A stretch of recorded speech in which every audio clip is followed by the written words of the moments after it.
Hi, I'd like to welcome all to today's Endowment for Middle East Truth webinar. I am Joseph Epstein, Emet's Director of Legislative Affairs. Today's webinar features Brigadier General Amir Avivi, an Israeli defense expert and return guest here at Emet. Israel has now been at war for 10 months. This is the longest war Israel has ever fought. And with Hezbollah on the northern border and Iran threatening direct reprisals for the alleged liquidation of Hamas chief Ismael Haniyah, the chances of escalation are higher than ever. Does Israel have the capacity to defend against these greater threats? Would its allies assist in the chance of a large-scale Iranian attack as they did last April? And what is the progress of the current war with Hamas after such a long period? Here to answer these questions and more is Brigadier General Amir Avivi. Brigadier General Avivi is the founder and chairman of the Israel Defense and Security Forum, a group of over 22,000 reserve officers and operatives from all branches of the Israeli security forces. During his service, Brigadier General Avivi held a series of senior roles in the IDF, including Deputy Comptroller of the Security Forces, Director of the Office of the Chief of Staff, Deputy Commander of the Gaza Division, Commander of the Sagi Division, Commander of Battalion 605, and Commander of the School of Combat Engineering. Before we start, I'd like to mention that our work is only possible with the support of you all. If you find what we do informative and helpful, consider sponsoring a future webinar or contributing to Emet. It is your help and support that allows us to continue with our important work on Capitol Hill to ensure a prosperous and peaceful Israel in the Middle East, fight the influence of the Iranian regime, increase U.S. national security, and improve the welfare of Jewish Americans. Today's webinar will be recorded for future viewing, and I encourage those of you who find the webinar informative to share the link once it has been sent out. If you have any questions for our speaker, please feel free to write them in the Q&A function at the bottom of your screen. Without further ado, I'd like to introduce Amir Avivi. Thank you. Thank you very much. It's a pleasure being here. I will give an overview of what is going on, and I will start with Gaza.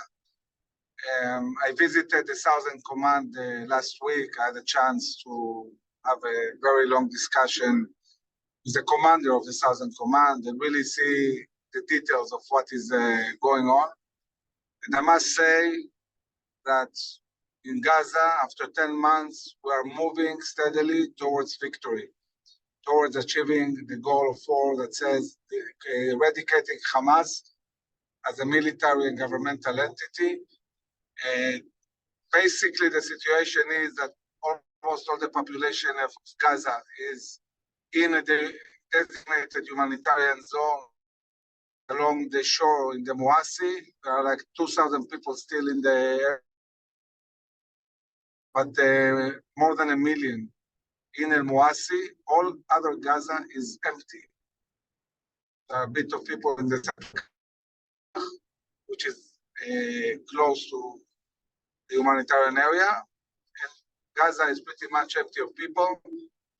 This, of course, makes it easy for the IDF to operate in Rafah, in Khan Younis, central camps in the north of Gaza.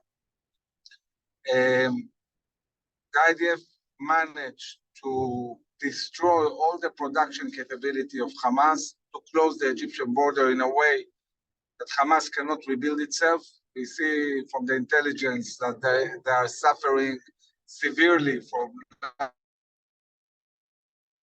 rockets. And obviously, every day that passes, on one hand, Israel's production capability is growing exponentially, and on the other hand, Hamas has less and less capabilities and less people. The IDF is destroying them at the pace of 50 terrorists a day, attacking fiercely all the time, again and again, and destroying the leadership of Hamas. We saw targeting of Mohammad Deif, the chief of staff. Saw the alleged target of Haniyah. Many of the brigade commanders, battalion companies were killed, and the IDF is systematically, with the Shin Bet, destroying all the leadership of Hamas. And I think that in the coming months or two, we will definitely see the fruits of this long process.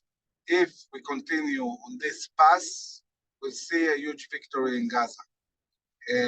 Talking about the hostages, of course, it's a very crucial issue to bring back all the hostages, and it's a goal of war. The way to do it is military pressure. Israel cannot give up Philadelphia.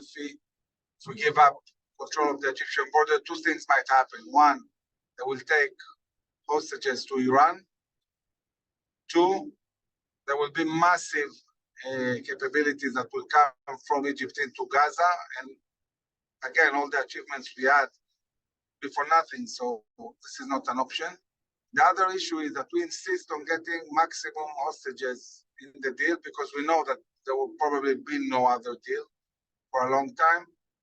So when Hamas says we are willing only to give 18 hostages and not 33 or 35, this is something Israel cannot accept, cannot give up getting maximum hostages. So as long as they're not agreeing to that, Israel needs to put more and more military pressure.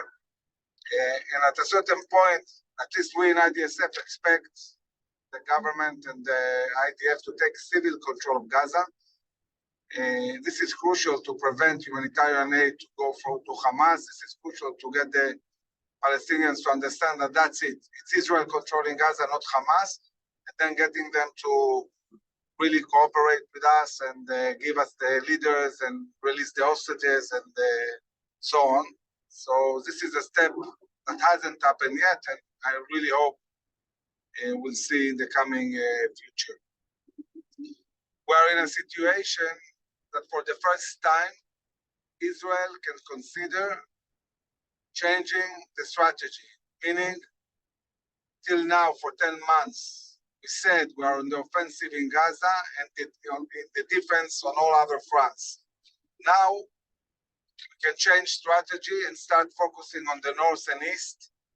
So when we talk about a possible Iranian attack, a possible Lebanese Hezbollah retaliation, it's not the same as we saw in April. In April, we were not in Rafah yet. We had many crucial missions to achieve in Gaza. So we said, okay, whatever they shoot at us, we'll defend, we'll do our best, the best we can, and small retaliation, but we'll focus on Gaza. We won't change our strategy. We're not at this stage now. At this stage, we can change the strategy. We can shift the center of gravity to an attack in Lebanon, possibly also in Iran.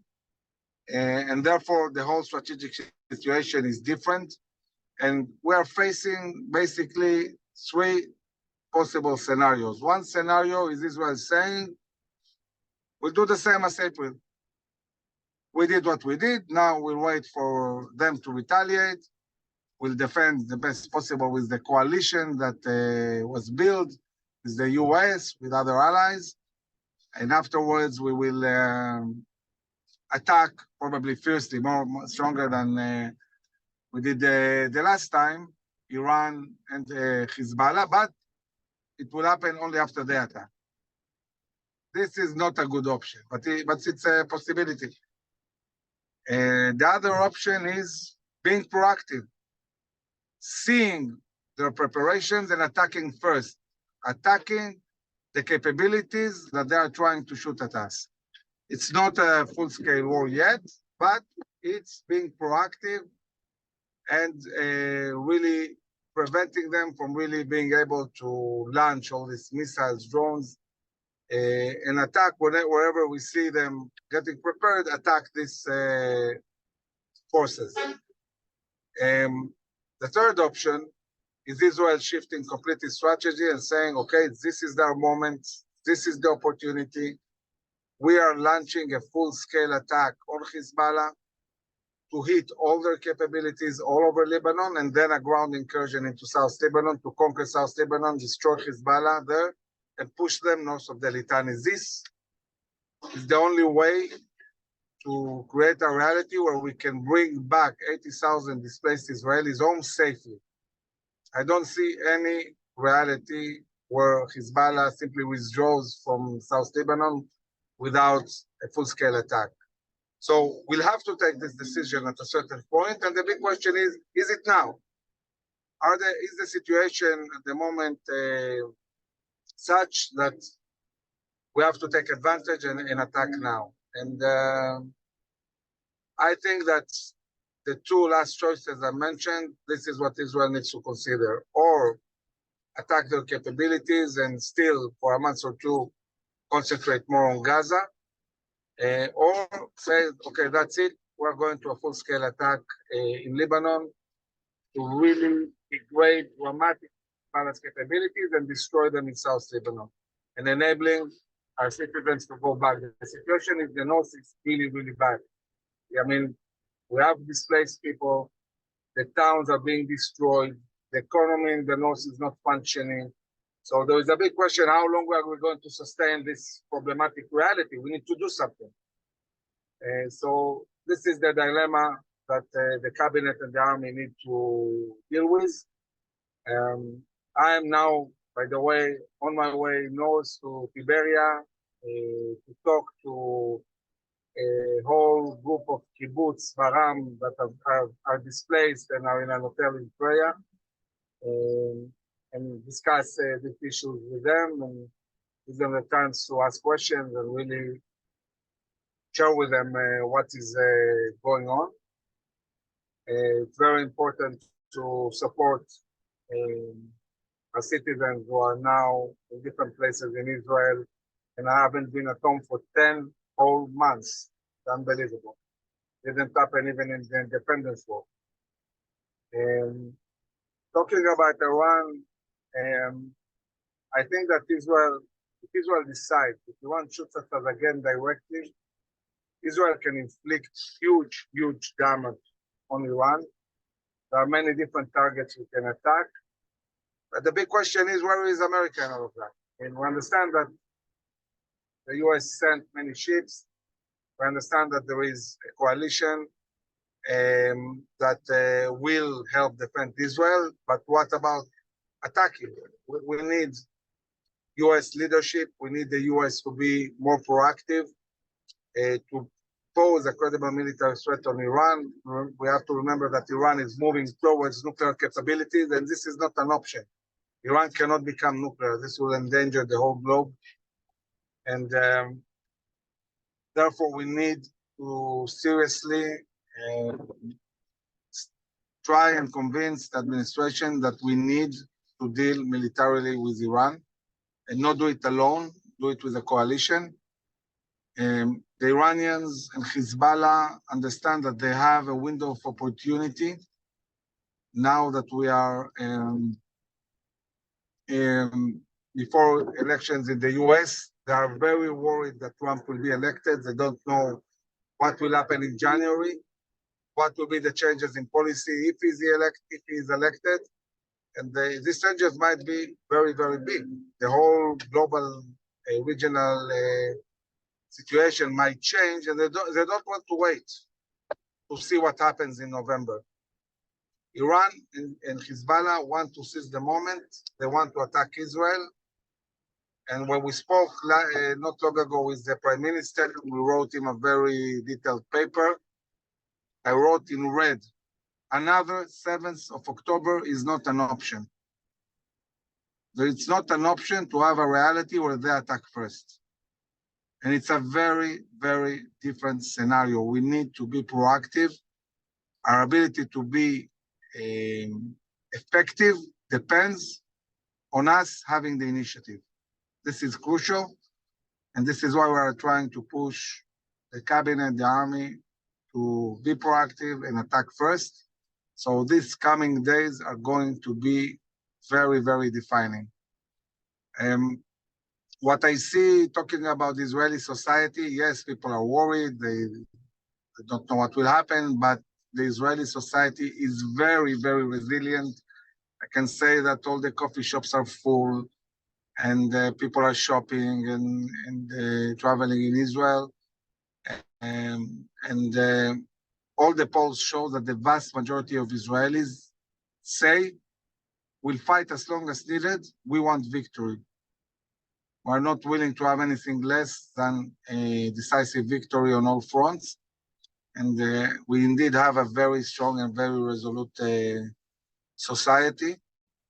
And this is really happy to see that. But this society needs leadership, needs leaders to explain what's going on, where all this is going. There is a certain percentage of the society that says, we fought enough. Let's stop. Let's do a ceasefire. Disregarding the repercussions of having Hamas staying in power and being able to rebuild itself completely. We think this is not an option. Cannot just buy a few months by a ceasefire that will enable Hamas to rebuild itself or Hezbollah. We need to seize the moment. Yes, it's a long war. It's going to be still a long war, and maybe the hard part is ahead of us. But we need to fight. We need to fight and win. And I'm very optimistic. I truly believe that the bigger the win will be, the more decisively we'll win, the greater the golden age of Israel and the Jewish people will be the day after. If we win decisively, there will be peace agreements. The economy will bloom. There will be aliyah to Israel. There will be also baby boom. And there are many good things waiting for the Jewish people in Israel the day after this war. But to achieve this moment, Israel needs to stay united, strong, and win decisively. We have the abilities, we have the will, we have the munitions, we have everything we need to do it. All we need to do is decide. We are controlling our fate, and this is maybe we are controlling our fate. We just need to do the right things. So stop here and happy to get questions. Thank you so much. So you mentioned before the possibility of hostages being moved to Iran if Israel gave up the Philadelphia corridor. What I want to ask you is, there was such a long time where the Philadelphia corridor was not under Israel's control when Hamas held the hostages. So do you think it's possible at all that hostages were already moved outside of Gaza, possibly even to Iran? There might be hostages that were moved to Iran. We think that most of them are in Gaza, if not all of them. But I think that as we are moving more and more towards winning, the motivation to take them out is growing. So this is why we cannot pull out of Philadelphia again. We need to stay strong on Philadelphia for military reasons, and also to prevent any hostages from being taken out of Gaza. Thank you. So for a long time, Israel has been trying to buy quiet through accepting poor status quos. And in return, it received October 7th, war in Gaza, really 20 years almost of, rocket fire from Gaza, and almost nuclear emboldened Iran, and a Hezbollah that is armed to the teeth and stronger than ever. Do you think the security establishment will continue with this paradigm, or that they've learned a lesson and we'll see a long-term strategy shift? We need to replace most of the leadership in the army and also in the Shin Bet. We have been led by commanders that were not thinking the right way.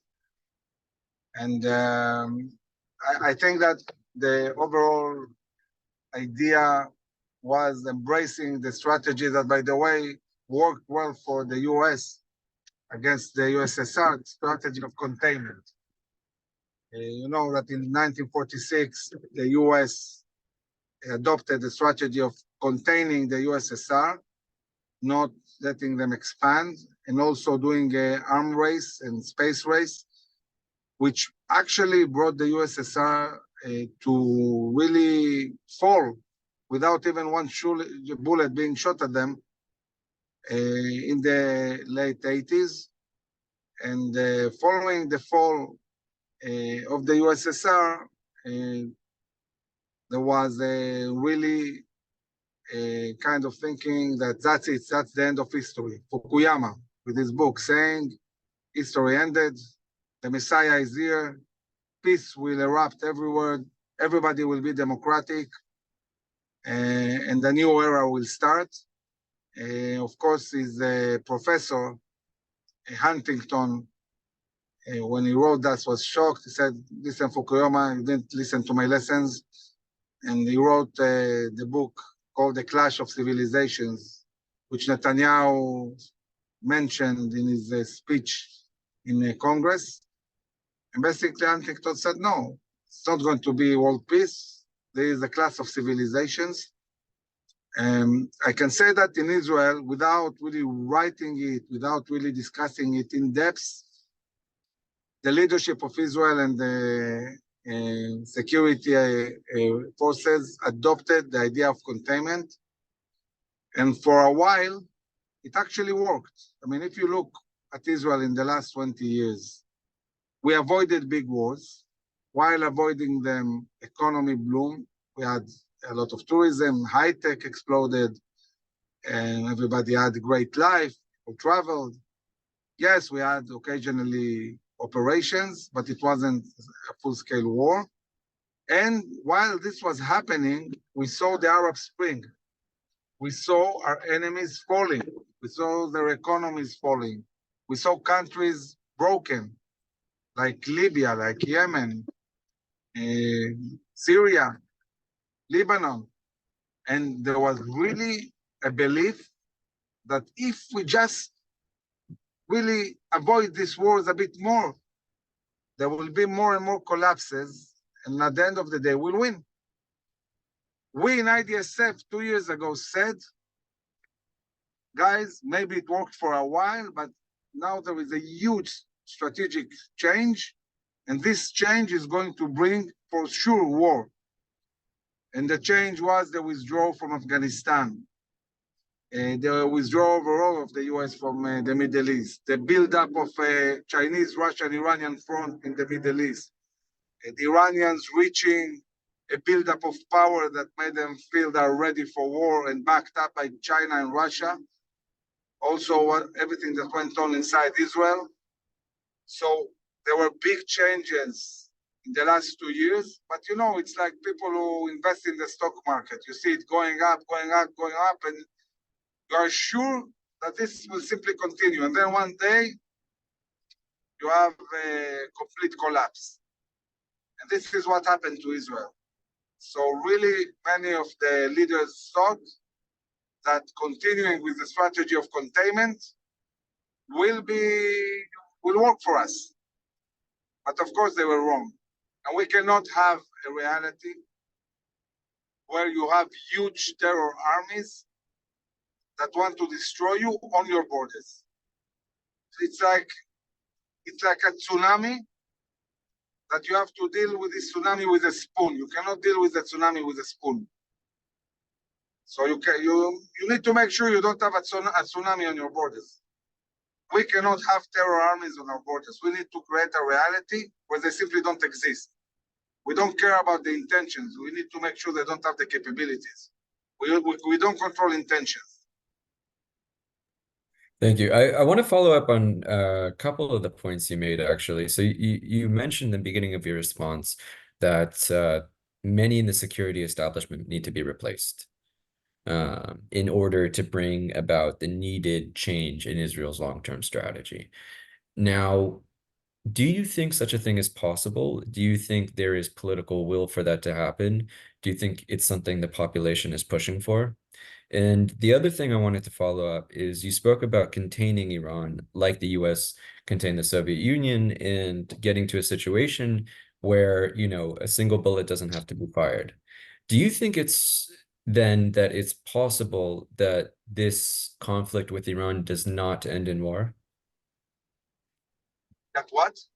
The conflict with Iran does not end in war, that Israel and Iran don't go to war with each other, or somehow the US gets involved in some sort of hot war, that this can end peacefully. I think that changing the leadership eventually will happen one way or another. I mean, the chief of staff already took responsibility and said he will go, but he said, I need to finish the job first before I go. and the head of intelligence also is now leaving. But I think that in order to really do a serious change, you have to appoint the right chief of staff to really change the mindset of the leadership of the army. The guys on the ground are great. Soldiers, battalions, brigades, division commanders, all serious fighters. But on the general's level, there was a group that promoted itself, all like-minded, all wrong in their worldview. This needs to change. We need a more diverse general staff, people with different views, and not all like-minded, thinking the same and thinking wrong. And so we need a change. Iran, I think that it's very hard to see a scenario where we don't have a war with them, but it won't necessarily happen now. I think that it might happen now, but it might maybe happen after the elections in the US and after a new president is appointed. Dealing with Iran on a full scale, it's better to do it with the coalition. It's worthwhile waiting to see what will happen in November. Yeah, it seems like both sides don't really want war right now, but kind of for different reasons. It seems like Israel, the United States as well, don't want war in general, whereas Iran just doesn't want war now. It wants better conditions for a war. Would you agree with that assessment? And if that is the case, what can Israel do to, make it so that Iran doesn't get those better conditions? I don't know if Iran doesn't want war. I think that they're contemplating war now in order to really take advantage of the fact that they have all this support from Russia and China, and also that the US in elections, and not really focused enough on what's going on here. If they don't do something dramatic now, they might not have a chance anymore in the future. So it's a dilemma they have to deal with. And they also have a big dilemma what to do now, because if they shoot again missiles and we manage to intercept them with the coalition in Israel, and they don't have any success again, as they didn't have in April, it might hurt the deterrence. This might hurt the way the Iranians look at their country. And this might give Israel an opportunity to retaliate in a much, much stronger way. If Israel wants, in one attack, we can destroy all their oil production. We can destroy all their economy. We can do a lot. As we saw in Yemen. In Yemen, we did one attack, and the guys there are shocked until now, are not doing anything. They know that one month shooting, and if we attack again Hodeida, their whole economy will be destroyed completely. So they also have their considerations, and we'll see what they'll do. But I'm not sure they're deterred, because they don't see a strong America. They don't feel that the US is willing to attack them. And this policy of appeasement is only bringing more chaos and danger to the region and to Israel. Yeah, I definitely agree with you there. So we have some questions from the audience about how the elections in the US would affect the conflict in the Middle East. And in general, it's something I've been noticing across the world, from the Caucasus to South America to Asia. Many countries are really watching what's happening in the US before determining their policy. What do you think Israeli policy looks like under a Trump administration, and how do you think that would differ from Israeli policy under a Harris administration? So I think that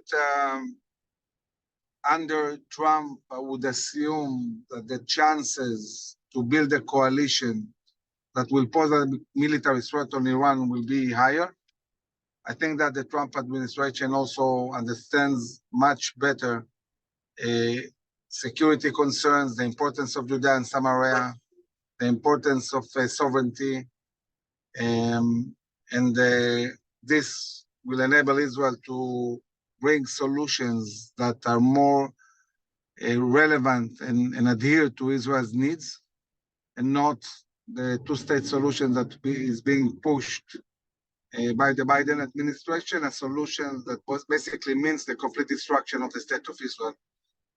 And Israel needs to seize the moment, if Trump is elected, to really push decisions that will secure Israel for generations, like applying sovereignty in the Jewish towns in Area C, in Judea and Samaria, in the Jordan Valley,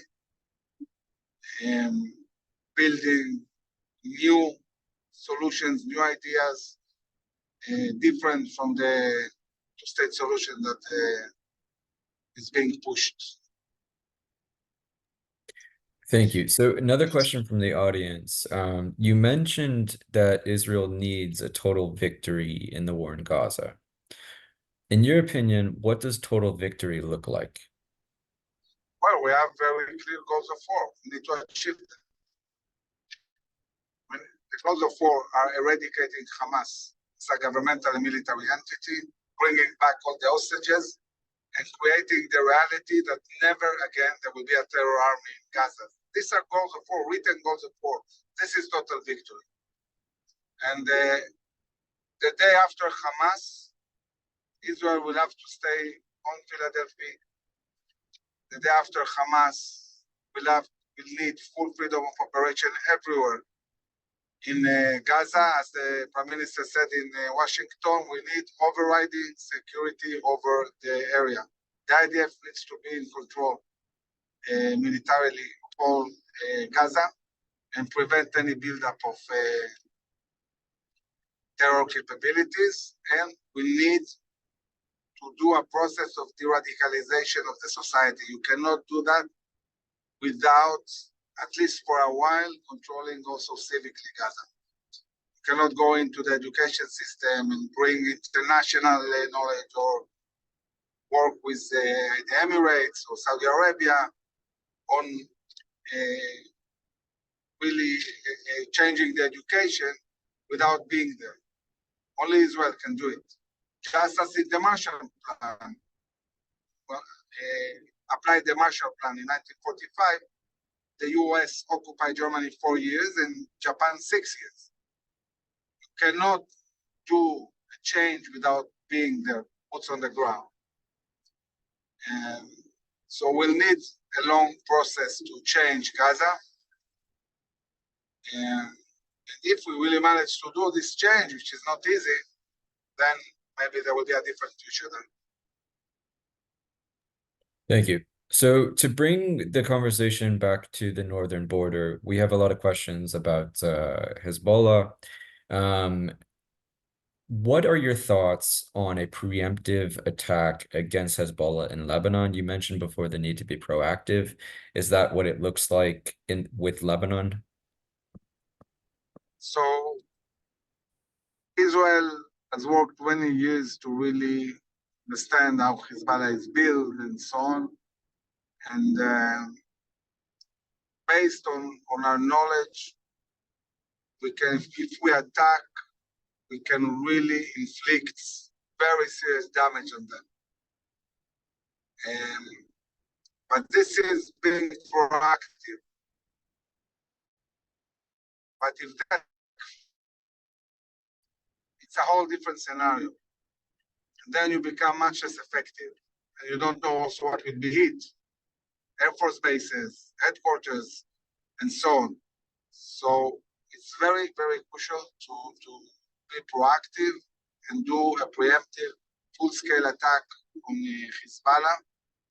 This is the only way to really strategically change the whole reality. It's crucial.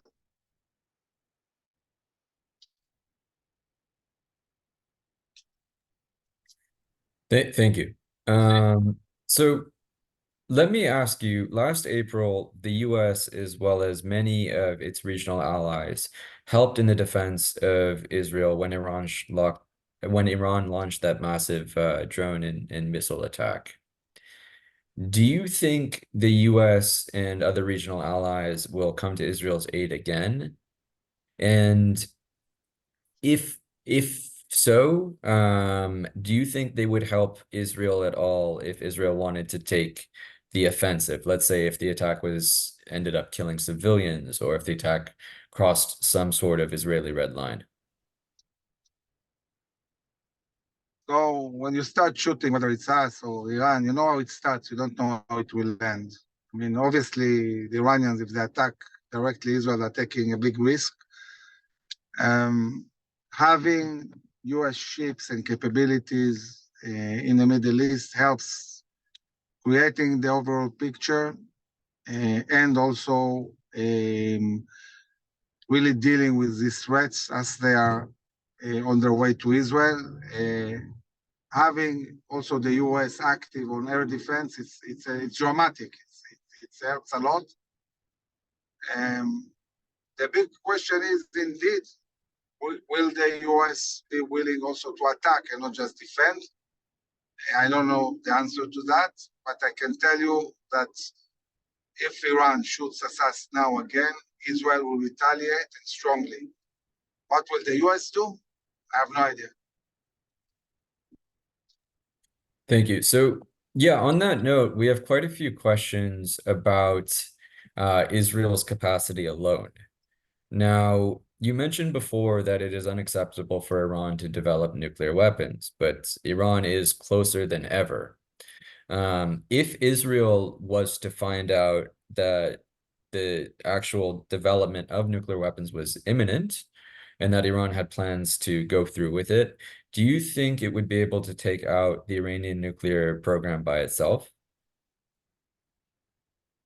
I don't know if we can take the whole program, but definitely we can set them back do quite a lot. But again, we shouldn't agree to the idea that a country the size of Iran and so far from Israel is Israel's private problem. If the US is not willing to show leadership, it's a huge problem. It's a very bad message, not just to Israel, but to the whole Middle East. Everybody is looking at what the US is doing and asking if they are really the allies, that the true allies, these are the real allies. It comes as no surprise that Saudi Arabia is contemplating maybe siding with China. So is Egypt. From Russia.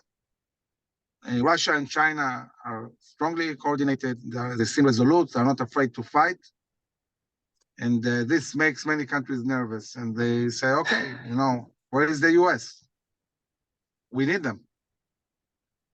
We need them to be strong and show leadership and be proactive. Thank you. So we have a lot more questions from our audience. I hope I'm going to be able to get to them all.